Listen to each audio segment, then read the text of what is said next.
Hello YouTube and people of the interwebs, welcome back to another Doctor Who news update video. Now, I say news, today, once again, it's an alleged leak. Now, this isn't just like a, Reddit leak, this is coming directly from The Sun newspaper.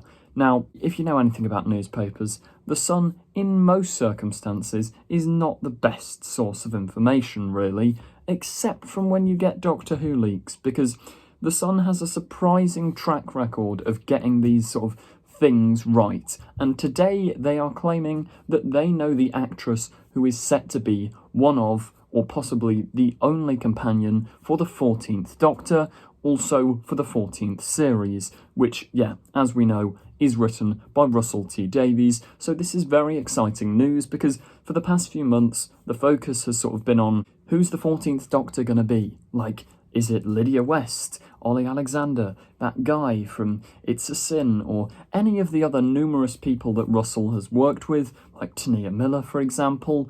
But, yeah, we've sort of put away and not really thought about the second most, if not the first most important person in a series of Doctor Who, the companions. Now, it's incredibly unlikely that Mandip Gill or John Bishop would carry over into the new era because Russell has said in interviews very recently, it's a fresh start, everything's new. It's not just relying on nostalgia, it's not relying on the works of Chris Chibnall, it is his own story, his own new thing. So yeah, very, very exciting stuff here. And yeah, I just want to preface, it's not 100% confirmed or even slightly confirmed. It is an alleged leak, and even in this leak, she's being considered. She hasn't, allegedly, she hasn't taken on the role, but we do also have filming dates and stuff, and yeah, not 100% reliable, but The Sun have predicted, like, John Sim coming back in, like, the end of Series 10. Yeah, it was Series 10.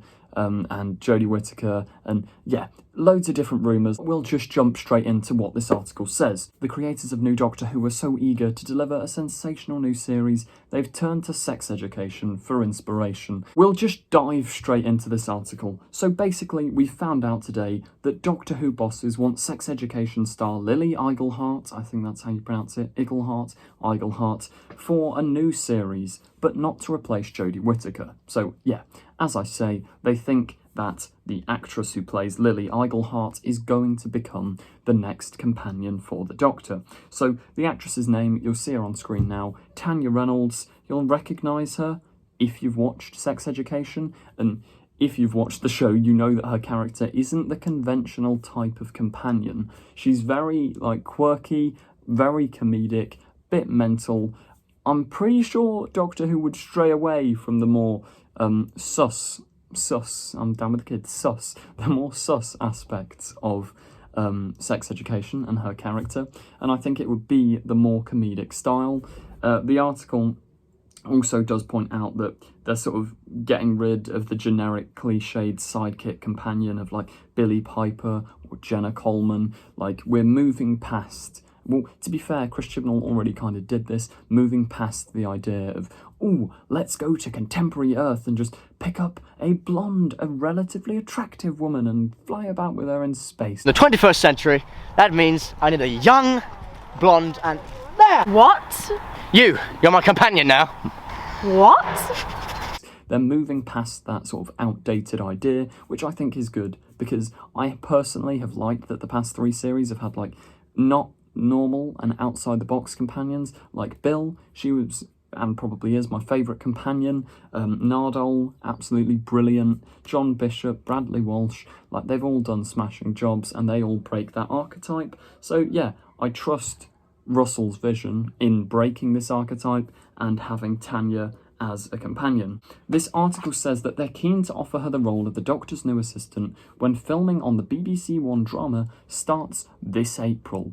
Now, that in itself is massive news, because if filming's starting in April, that's only like a month and a bit away, really. Like, once we're through March, because we're kind of at the end of February, it's basically a month and a tiny bit, which that is very exciting. And also, it means we are going to have to get official casting announcements very, very soon, or at least at the end of March, because you can't just go out there and do all this Doctor Who filming and the public not notice. So whether this article ends up being true or not, we are going to find out relatively soon who the 14th Doctor and their companions, or companion, are, which, yeah, that's very exciting. Now, there's a quote, I'm not fully sure who from, but this is probably the source that The Sun got this news from. As I say, relatively reliable source. They've got many things correct in the past, which is why I'm reporting this. But that's the whole point, to reinvent Doctor Who.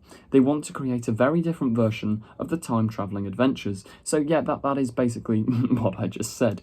Since they're likely to be hiring a very different actor to play the Time Lord, it makes sense to select an unusual companion for them. Now, I agree, and I almost feel like an actress like Tanya isn't necessarily suited to the stereotypical, oh, this is a modern-day Earth girl who's going to go and fly around in a box like Billie Piper. Again, Russell's going to want to do something new, so I wouldn't be surprised if she ended up being a companion from, like, 50 years in the future or something. Or, I don't know, because if you've got, let's say there's two companions, one from the present day, because you always want to ground the story in the realism and like relatability of our lives. If you've got a companion from the present day, and then you've got, let's say, her character from 50 years in the future, she could have a lot of comedic opportunity when visiting the present day or when visiting alien planets to sort of freak out, to ask stupid questions, to be confused, like to ask plot-relevant things, which, yeah,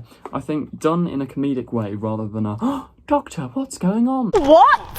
Sort of way would be quite good, because once again, it's about breaking tropes and doing something new with the show, reinventing this old classic. The article continues, but it'll be a dilemma for Tanya, who may end up taking a lesser role on the cast because she knows that being a companion can be just as long a commitment as playing the Doctor.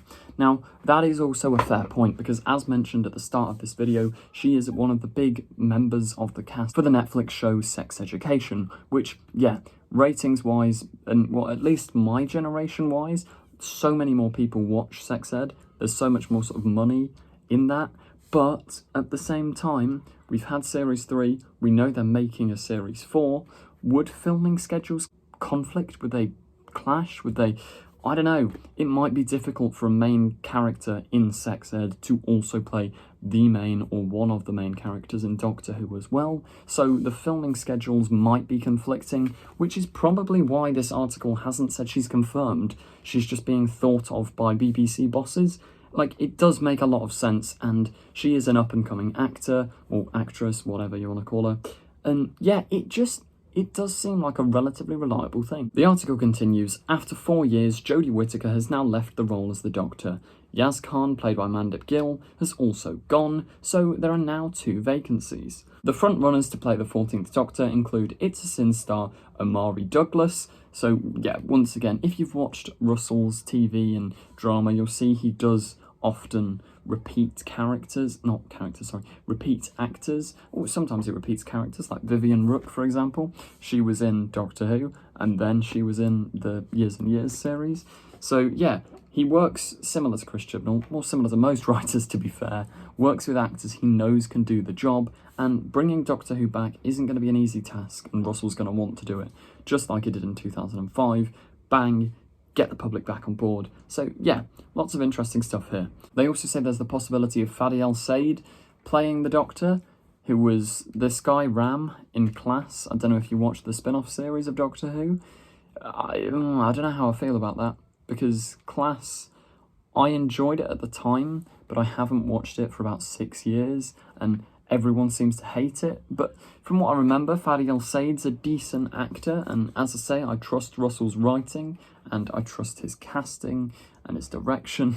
I put all my trust in Russell, so please don't let me down. But yeah, I for one think it's a relatively reliable rumour from a somewhat reliable source. Not 100%, but do let me know in the comments down below what you think of this rumour. It's certainly very interesting whether it's true or not, and it's got to have come from somewhere. Those quotes have got to have come from some source. Could be a waffle source. We never know. Comment down below who you want to see play the 14th Doctor and their companion or companions. Would you like only one companion, or would you like another TARDIS team? But that does bring us to the end of today's video. As ever, if you did enjoy, please do remember to like, comment, subscribe, check out our Doctor Who fan film Echoes, and yeah, you know the drill. Thank you for watching, and goodbye.